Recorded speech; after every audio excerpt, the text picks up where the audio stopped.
The ship of the line evolved from the galleon, a 3 or 4-masted vessel that had a high superstructure on its stern and usually carried heavy guns along 2 decks.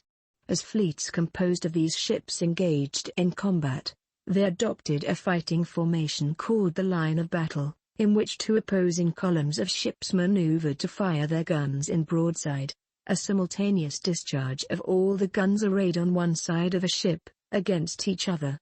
Combat using these formations was known as line of battle warfare. Such battles were usually won by the heaviest ships carrying the biggest and the most powerful guns. Therefore, a natural progression was toward fleets of big line of battle ships, or ships of the line. Through the 17th century, the ship of the line acquired its definitive shape by settling on 3 masts and losing the ungainly superstructure aft. Lengths of 200 feet, 60 meters, became common for such ships, which displaced 1,200 to 2,000 tons and had crews of 600 to 800 men. A ship of the line's armament was arranged along 3 decks. The bottom deck battery might consist of 30 cannons firing balls of 32 to 48 pounds. The middle deck's battery had as many guns firing balls of about 24 pounds, and the upper battery carried 30 or more 12-pounders. Great Britain's Royal Navy, which rated its sailing ships by the number of guns they carried, considered ships of the first through third rates, that is, ships carrying 60 or 70 to 100 or 110 guns, to be ships of the line. One of the most famous of these was HMS Victory, a 100-gun first-rater that served as the flagship of Horatio Nelson at the Battle of Trafalgar in 1805. The columnar formations that typified line-of-battle tactics were developed by the British in the late 17th century and came into standard use by most navies thereafter. In these tactics, each ship in the fleet followed in the wake of the ship ahead of it. The ships rayed themselves one after the other at regular intervals of about 100 or more yards, for a distance that could stretch as long as 12 miles, 19 kilometers.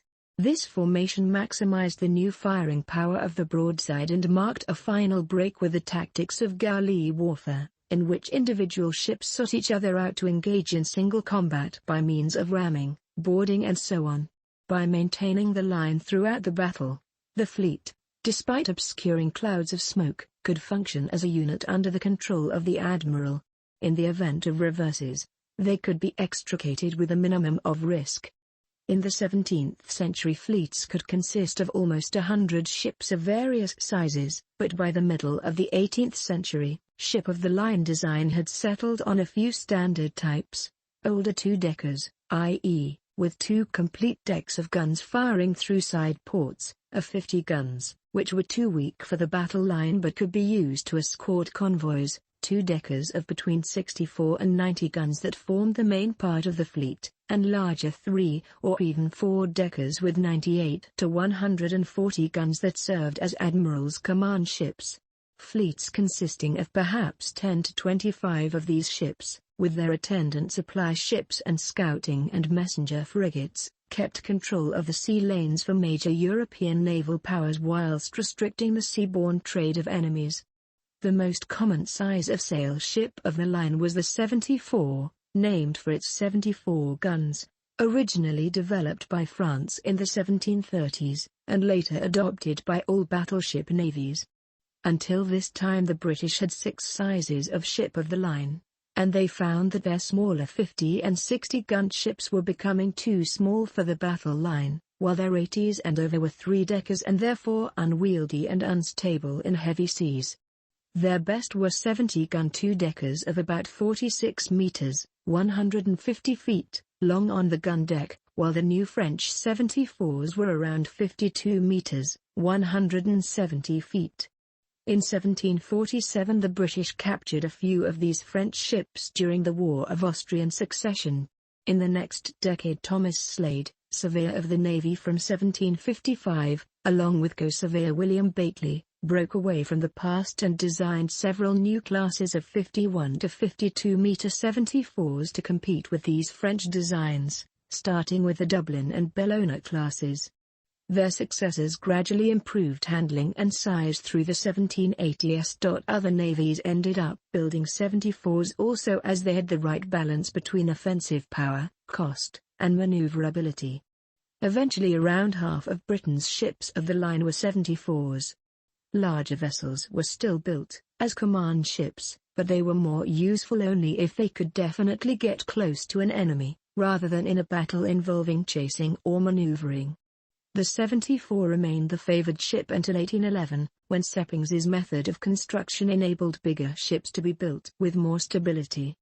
The largest sailing three-decker ship of the line ever built in the West was the French Varmy, launched in 1847.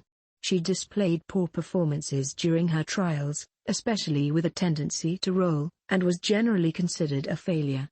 Stability problems were to some extent improved by the addition of a 3 meters (9.8 feet) high belt of wood sheathing at the waterline.